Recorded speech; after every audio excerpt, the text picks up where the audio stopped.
Hey everyone, my name is Austin, and I'm here to help you dig deeper and go further to better understand faith, film, and everything in between.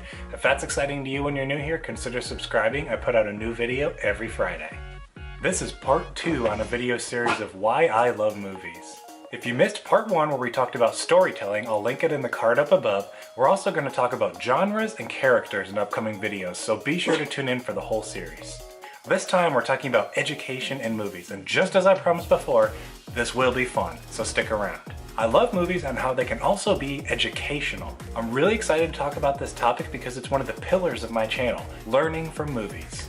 Yes, there are plenty of documentaries and straightforward educational movies out there, but I want to talk about movies that teach you a lesson, sometimes without you even realizing it. Look at the movie Contagion, a thriller that also gives audiences an incredibly authentic look to how the world would respond to a disease outbreak. When I first saw the trailers for this movie, I assumed it was just a thriller, but while I watched it and some of the behind the scenes, I realized, wow, this is a really realistic movie. And that was the goal of the movie. They did vast amounts of research to ensure that the way the people reacted was very plausible. The movie has great performances and is well made, but more than that, it teaches its audience how our world would react to a dangerous viral outbreak, and makes you think and consider how you would react in that scenario.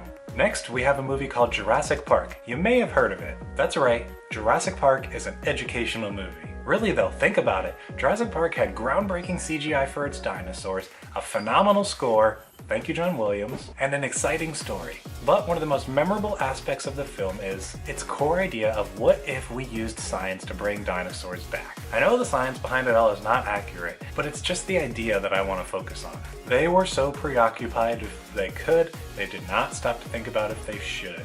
A memorable quote from Dr. Malcolm. The lesson here is, yeah, dinosaurs are cool, but they can also be dangerous. Science gives us the opportunity to do some amazing things, but that doesn't always mean we should. There are both good and bad consequences for everything we do. I could spend an entire video talking about this idea alone, but we have more movies to talk about, so let's move on. Ask my dad what his favorite movie is, and depending on the day, he'll say Gladiator, Catch Me If You Can, or Shawshank Redemption.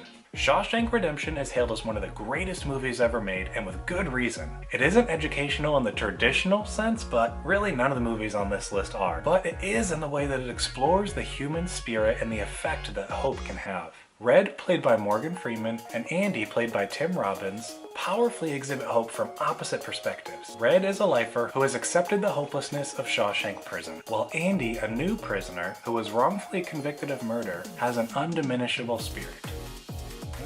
You are just dying to be in my videos lately, Calvin. It's amazing to see the hope and change that Andy brings to the prison throughout the film.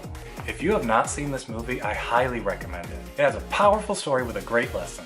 Next is Batman Begins. See, I told you this would be fun. Though The Dark Knight is often considered the greatest superhero movie made, that sometimes causes people to forget how excellent Batman Begins is. The movie delves deep into its themes of fear and anger. Throughout the movie, we get to follow Bruce as he learns to embrace his fear and anger to be something greater than himself. Through this journey, we ourselves can learn how to do the same in our own lives. Like many of us, Bruce struggles with anger. He struggles with these feelings throughout most of the movie that he has towards the man who murdered both of his parents. There's a lot to learn from his character arc through the movie's flashbacks and the techniques that Bruce learns to understand forgiveness. That's right, we just made Batman Begins an educational film.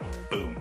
Finally, we have Dunkirk. Now, I could have put almost any war film in this slot, but I put Dunkirk in here for two specific reasons. One, I love Christopher Nolan, and two, Dunkirk is a really unique war movie. Most war films tell a story about people, which is great and makes for relatable storytelling, but Dunkirk takes a different approach. The event itself is at center stage as the main character, if you will. Of all the movies that I've mentioned on this list, this is probably the most educational in the traditional sense of the word. Christopher Nolan set out to tell the story of an event that almost no Americans knew anything about. It's really evident throughout the film that he wanted to tell it in a way that educated the audience on the history of what happened on that beach, while still being a technical masterpiece of filmmaking. The movie is just as informative as it is educational, and if you're passionate about filmmaking, or are into history or war films, you'll definitely want to check it out. There's a lot to learn from it. I hope you've enjoyed this series so far. I've loved discussing why I love movies, and just like the last video, hope to see you down in the comments. I'd love to hear about your favorite educational movies, whether it's in the traditional sense of the word or how I interpreted it for this video. And, as always, if you're looking to dig deeper and go further to better understand faith, film, and everything in between, you're in the right place. Subscribe to my channel so you can catch my new video next Friday. You can check out another recent video right here, and I'll see you in the next one.